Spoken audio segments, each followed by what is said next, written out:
भाजपचे विधान परिषदेचे आमदार अमित गोरखे यांचे सीओए सहाय्यक सुशांत भिसे यांच्या पत्नी तनिषा भिसे यांना दीनानाथ मंगेशकर रुग्णालय प्रशासनाकडून उपचारासाठी पैशांची अडवणूक केल्याने गर्भवती तनिषा यांचा मृत्यू झाला असल्याचा आरोप कुटुंबियांकडून करण्यात आला आहे। या घटनेची माहिती माध्यमांमधून समोर आल्यानंतर दीनानाथ मंगेशकर रुग्णालय प्रशासनाबाबत संतप्त प्रतिक्रिया येण्यास सुरुवात झाली आहे। या घटनेची सखोल चौकशी करण्यासाठी राज्य सरकारमार्फत समिती देखील नेमण्यात आली आहे। मागील 2 दिवसांपासून रुग्णालयाबाहेर विविध संघटनांमार्फत आंदोलन करीत निषेध नोंदवला जात आहे। आज शरद पवार गटाचे पुणे शहराध्यक्ष प्रशांत जगताप यांच्या नेतृत्वाखाली रुग्णालय प्रशासनावर कारवाई करण्यात यावी या मागणीसाठी ठिय्या आंदोलन करीत यावेळी चिल्लर फेकून निषेध नोंदवण्यात आला। तसेच काल पतित पावन संघटनेकडून दीनानाथ मंगेशकर रुग्णालयाच्या पालकाला काळेपासून निषेध नोंदवला गेला। त्यामुळे आज रुग्णालयातील कर्मचाऱ्यांनी नावाचा फलक काढून टाकला।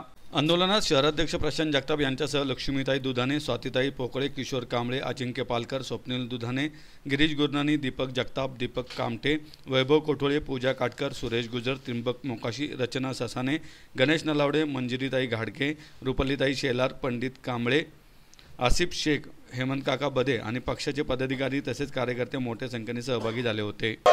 आमच्या मागण्या बऱ्याचशा आहेत, ज्याच्यामध्ये या सगळ्या प्रकरणामध्ये ज्या महिला भगिनीचा मृत्यू झालेला आहे त्या महिला भगिनीच्या मृत्यूला जबाबदार असणाऱ्या डॉक्टर कांगणे, डॉक्टर कैसास आणि त्याच्यामध्ये लेबर रूमच्या ज्या गोसाई मॅडम आहेत यांच्यावर सदस्य मनुष्यवधाचा गुन्हा दाखल करण्यात यावा। चिल्लर कारण की आता मंगेशकर कुटुंबियाला भीक लागलेली आहे, त्यांना या ठिकाणी पुणेकरांच्या जीवाशी काही घेरी देणं नाही, त्यामुळे ही आता भीक द्यायला आम्ही या ठिकाणी आलेलो आहे। आता तरी हे पुणेकरांचे कष्टाचे पैसे आहेत, हे भीक बघून स्वीकारा, कारण की तुम्ही या ठिकाणी तुम्हाला कुठल्या जनतेची सेवा करायची नाही, तुम्हाला फक्त धंदाच करायचा आहे, त्यामुळे ही भीक द्यायला त्यांना आम्ही आलेलो आहोत। त्याचबरोबर या ठिकाणी पुणे महानगरपालिकेने 27 कोटी रुपयाचा टॅक्स वसूल करण्याकरता या हॉस्पिटल लगेच सील लावावं।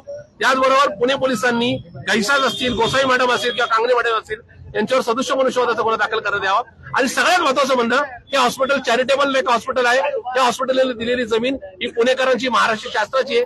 तत्कालीन मुख्यमंत्री मान्य शरद पवार साहेबांनी ही जमीन पुणेकरांच्या भल्यासाठी दिली होती, ती जमीन परत घ्यावी, अन्यथा मान्य मुख्यमंत्री देवेंद्र फडणवीस यांनी या जमिनीचे हजारो कोटी रुपये यांच्याकडून वसूल करून हे पुणे शासनाच्या तिजोरी जमा करावे। अनेक योजनांचा लाभ हॉस्पिटलमध्ये मिळत नाही। महात्मा फुले आरोग्य योजनेसारखी 5 लाख रुपयामध्ये मोफत योजना, हे धक्कादायक आहे।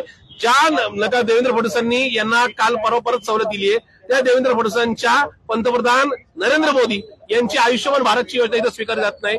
महात्मा ज्योतिबा फुलेंच्या नावाची जी महात्मा फुले योजना आहे ती स्वीकारली जात नाही। एक प्रकारे हे हॉस्पिटल हे राज्य सरकारला, केंद्र सरकारला, पुणे महानगरपालिकेला चॅलेंज करत आहे की आम्ही इथं धंदा करायला आलेलो आहे, आमचं नाव मंगेशकर आहे, तुम्हाला जे काय वाकडं करायचं ते करा, आणि शासनामध्ये यांना धाक दाखवण्याची धमक नाही, ही सुद्धा वस्तुस्थिती।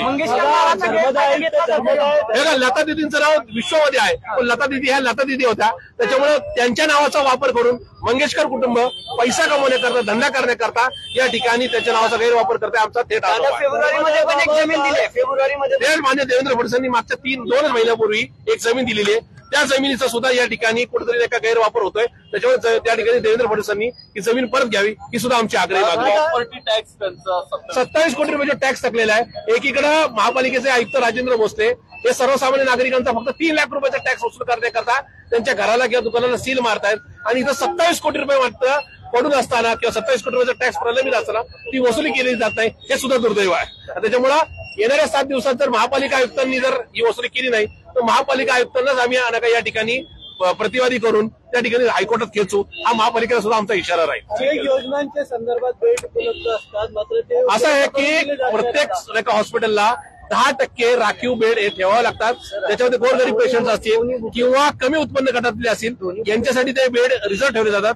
त्याच्यामुळे येणाऱ्या 7 दिवसात शासनाने यांनी तो जो काही 34 कोटीचा निधी आहे त्याच्यातून गोरगरिबांची सेवा केली जावी, त्या निधीचा कसा वापर झाला त्याचा एकदा तक्ता जाहीर करावा, आणि त्याचबरोबर जे 10% बेड हे सर्वसामान्य नागरिकांना दिले जातात त्याचा काय वापर झाला हे मागच्या 10-20 वर्षाचा ताळेबंद हा सुद्धा पुणेकरांसमोर जाहीर करायचा। जी चिल्लर आता हॉस्पिटलला भीक म्हणून देणार आहोत, तर आता मंगेशकरांना पुणेकरांच्या आरोग्याशी काही घेतलेलं नाही, त्याला भीकच हवेत, तर सर्वसामान्य नागरिकांनी रस्त्यावरून जातात त्याची चिल्लर दिली ती आम्ही मंगेशकरांना सोपवणार आहोत।